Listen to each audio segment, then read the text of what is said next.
Hey guys, new video here. So I was going through these landing pages. If you go to like pathofexile.com and add a slash, and you type in the challenge league, a lot of these challenge leagues actually have their like original landing pages that we watched when the league was announced. So I thought, a lot of people haven't really been playing PoE that long, right? There's a lot of new players and stuff where they might not have played back in like 2015, 16, 17, 18 even. And so I found these old pages, and I remember going through these pages on stream with like obviously people who played the game back then and who might still play today. But I thought it'd be fun to like go back and see how well it's aged and just like kind of reminisce about like how we played that league, how we felt about it when the trailer came out, when all of like the information came out, and then as the league kind of progressed, like the main points, right? So if you played through, you kind of know, right? But if you're a newer player, it might be kind of interesting. So this is the trailer for Talisman League. This is 2.1.0, right? It's like very, very long time ago. And so when I remember first watching this trailer and I saw these icons, I was like, oh shit, dude. Because like back then, there wasn't like that much to the challenge leagues, right? Like if you got some extra monsters that could drop loot, that was enough, right? Like think like warbands, tempest, stuff like that. And there was like one little thing to do at all, like apart from like the standard league, then you were like, ooh, all right, I'm into this, right? So this was a time when like there was just like not that much in the game, I'd say, right? There was no like I don't know if there was Uber Lab. I think Uber Lab was Prophecy League, so there was probably Uber Lab by now, but there wasn't Delve, there wasn't Incursion, there wasn't like a lot of these systems that we've come to know as like the end game, right? Uber Lab, obviously, like 8 points, Incursion, the double corrupted items, and cool things like that. All these things are in your map, so you come to expect, breach, breaches, essences, all these things like weren't even in the game. Oh, so right here, they actually added the new Chow skills, right? Like the Essence Ray and the Wither, the Contagion, I think. This is the boss, right? And this boss that we saw, Rigvald the Wolven King, introduced a lot of items to the game, but it's actually funny because a lot of how you didn't get to see him if you were a more casual player, and we'll go into that in a bit because of how the talismans worked, right? So this icon was like for the talisman, you find a monster with this icon and it dropped like a necklace, right? And it was just a necklace, that was it. It was just like kind of like, imagine like bestiary, but like the monster drops instead of just a capture, it's like a talisman thing. So as of my talismans, this is actually kind of interesting because for the future, Rigvald is a Ezomite, right? This is like a little bit of lore. So Rigvald is a shapeshifter, and he's also an Ezomite, and basically he asks for he goes to like the first ones, so like a temple of the first ones, and he asks for help from like the old gods or something to help his people. And then the god that he kind of embodies is it's called the Great Wolf, right? And so it's like not known right now if it's like the Azumite people that could shapeshift or it was just him, but it kind of leads us to like in the future we might have shapeshifting in Path of Exile, right? Because if he can shapeshift, then like, and he was just like a normal dude, then why can't like these these exiles that are like super powerful and can ascend and all this stuff, right? And then because obviously we know like things that have been in the game for a long time, like factions like Mariketh and like and all these things eventually come into the game, you can kind of see their lore and like their characters. It's like, oh, okay, that's kind of cool. So shapeshifting with introduced with Rigvald in this league. Okay, so the talismans and items, it's actually kind of funny because there's 3 tiers, and the lower tiers you might have something like this. Higher tiers are things like the monkey talisman and things like that. But the way that they dropped initially, you were kind of excited, right? Because as you were leveling, you get so many of these, and so it was actually like kind of it was kind of good like gear progression, right? Just to get like a rare, because even back then like rares were pretty widely used for everything. Like today we use like all uniques, but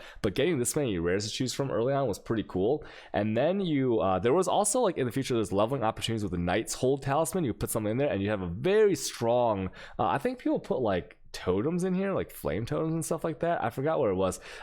This requires a little time. I think they nerfed this a little bit in the game that we have now, but initially it was a very good leveling item. Back when twinking gear wasn't as widely used as it is today, we didn't have like the fossils to craft twink gear, so this was a really good leveling item, the Knight's Hold.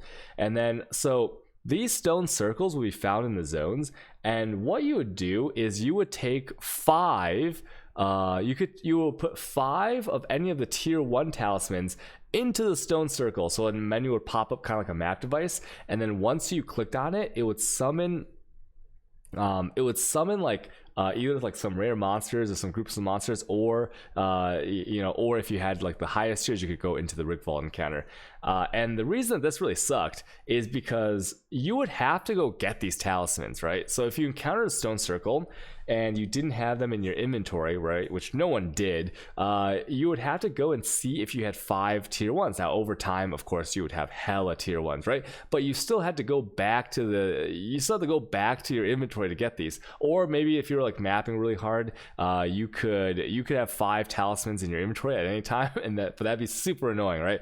And then so you'd put them in, and then if it was the tier 1s, it would spawn a tier 2 amulet. If it was a tier 2 talisman, then it would spawn a tier 3 if you were to kill the monster. And so, you know how whenever something takes like 3 to 1, like think about maps, right? Like imagine trying to like convert like your tier 1 maps into like some tier 3 maps. It's like kind of a tedious process, right? And so that's what you had to do with these talismans. And then if you got enough, then you would face this guy, right? Thane Rigvault, the Wolven King.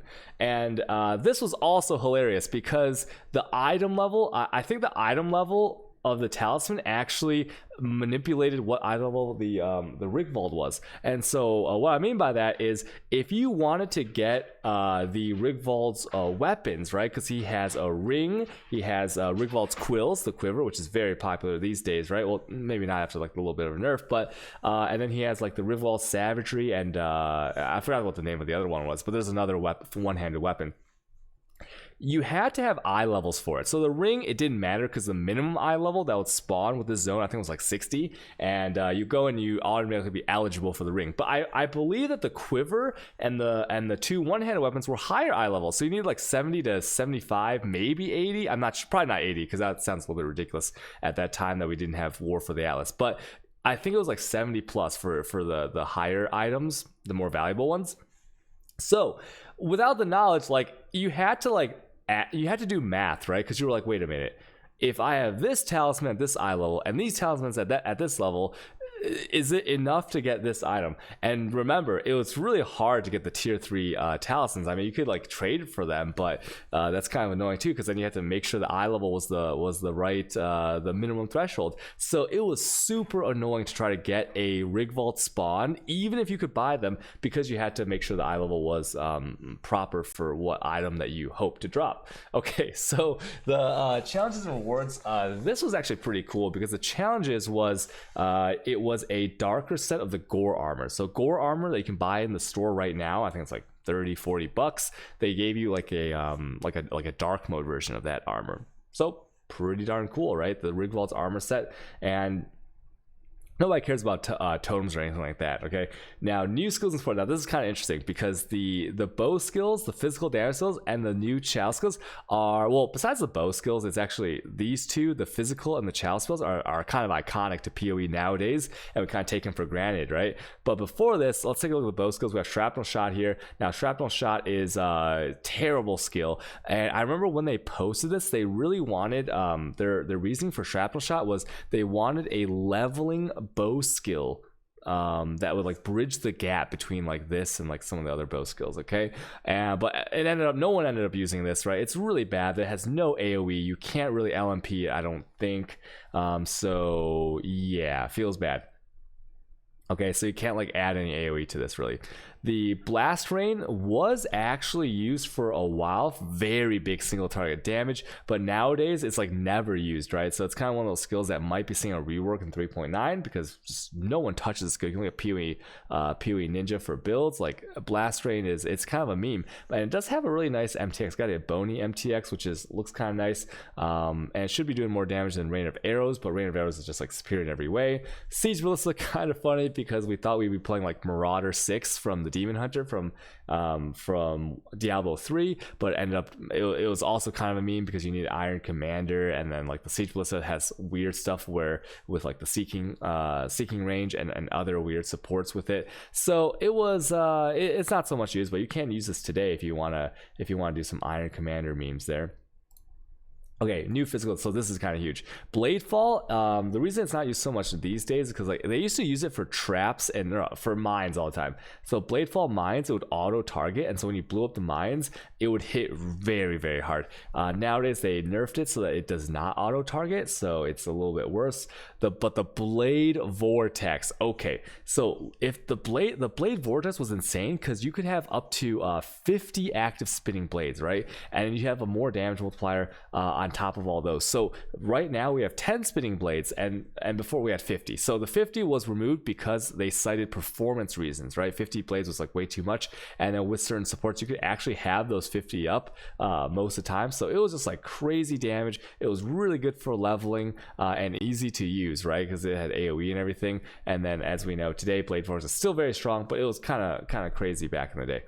Okay, now this Essence Drain Contagion is a skill that is you know, I didn't even know that Essence Drain Contagion was released in Talisman League until I saw this. I thought that Essence Drain Contagion was a skill that had been in the game since like the beta or something like that, but really it was released in Talisman League in 2.1. and you know, when it started, you looked at this and like you didn't really like see the synergy. Like you knew the synergy, but you didn't know that it would chain as crazy as it did now. So this was like a really fresh skill, and this is what I love about PoE, right? Whenever they release new skills, you have a small chance, right? I'd say like a, you know, like a 25% chance that you're gonna end up with a skill like initial Blade Vortex or Essence Drain Contagion that kind of like changes the game up a little bit, right? And in future leagues they're adding more and more active skill gems, so more chance of that. But this really shook up the game because, you know, remember, the farther back you go in PoE, the less AoE you have, right? You might end up in periods where you have a lot of speed and coverage, but like this kind of AoE when this came out was like, whoa, I can cast 2 spells with like no gear, right? Like it's very important to distinguish between like what was like super expensive back then, because this was like anybody could play this and clear like hella screens, right? It was amazing. Okay, so now we have new support gems. So these also, like I look at some of these support gems and it feels like they've been in the game forever, but they really haven't. Something as simple as Control Destruction, which is used in like the majority of hitting builds, and a lot of like the dot builds as well, was only interested in the 2.1, right? And also we have the Void Manip and the Rapid Decay. Now Rapid Decay I think is I think it's like Swift Affliction now, right? So it's like I even had a different name. Now this is hilarious because Blasphemy, when it came out, we were looking at Blasphemy, and Blasphemy was like, we're like, oh man, it's so good. 25% mana reservation, right? That's like so good. And they actually nerfed this. I remember they nerfed this right before the league started, and there was like big Reddit posts before, like people were crying that like you wouldn't be able to use Blasphemy in their builds anymore because they had like POB'd all the, well, I don't even know if POB was existed back then, but people had like planned out their builds by using Blasphemy with 25%, and now they couldn't because they upped it to 35% right before the patch it. And they've actually done this a few times with different skills, notably Dark Pact and some other things, where they decide something is like maybe a little bit too powerful for the time, and they nerf it like a few days or like a week or two before the league launches, which is like kind of annoying. But looking back, I don't think a 25% Blasphemy would be that OP, because nowadays, you know, we do Curse on Hit. Curse on Hit is like the big like instant damage, always there, you know, unless you have hexproof mask. There's ways to get around that. Like the Blasphemy isn't really used that much, but I can see why they might want to nerf this. Okay, so balance trade, they changed the skill tree a little bit. As always, we have some new unique items, and this is Extractor Mentis. That's a Ross Reach, a Kongming Stratagem, and this is like some kind of trap gem, I think, or whatever. No, this is actually what is this? Special Throw Projectiles. Okay, so nobody uses this, nobody uses this, nobody uses this, and Extractor Mentis, nobody really uses that unless it's for like some really niche builds. Okay, so these items that were teased, looking back, I don't remember ever getting excited about these. I mean, Skills Chain one time is actually kind of cool. You can actually use this bow these days to test out +1 chain easily and cheaply without having to buy some of the other items. Okay, and it's very common. All of these are very common drops now, so that's kind of cool, but nothing here that would like really wow us even when you were playing back then. So looking back, I mean, it's pretty cool, right? Like this is it's such an old league. And oh, another thing I saw here was that another thing that was really annoying was the spawn time, right? So like they would put in, look at this, they'd put in the talismans, and then you'd have to like wait a while it spawned the enemy, right? So very different from like the instant release like Breach and other things we have here, which is why Blight was kind of like, I think, a step back a little bit. But I'm gonna make another video talking about like all my thoughts on Blight League, you know, what went wrong, what went right, and what we can learn, or what hopefully they can take away for future leagues. Okay, so that's the video, just talking about a little bit of the Talisman League, and maybe I'll do more videos as like, you know, like league reviews, league reminisce, okay? Because like there's actually a lot of them. Well, not this one, but there's like, look at this. This is like Abyss, right? And it's kind of fun. Okay, thanks for watching my video. Okay, bye everyone. If you have any questions, stream every day on Twitch, twitch.tv/Q_. Okay, bye.